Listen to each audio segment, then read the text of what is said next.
You have 30 ministers, you must have 29 of them who are excellent. And otherwise, they must not be re-elected, but they keep coming back.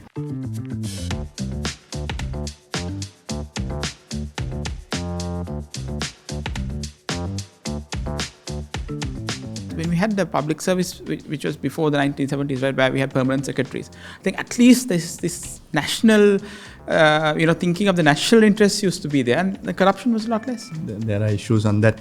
That is why we are all demanding that the 90th Amendment needs to be brought in. That strengthens the appointment of the Public Service Commission and therefore independence, we say. Having said that, we had it before, we had the 17th before, and it is better than what we have now, but that won't be a panacea for all the problems. We need to, again, I think, look a little outside the box and see how we bring independence to all these institutions. One thing which we have not done since the 70s is worked on national planning.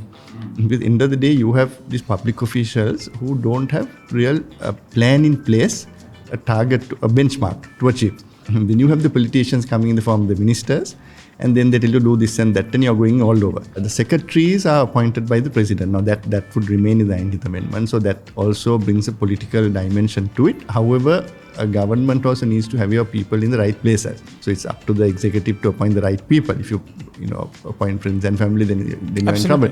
If you have a framework of planning, in fact, we were having a discussion with the Minister of Justice, Dr. Rajeev. He also thinks this is important. And he was saying maybe it should be brought in by way of legislation.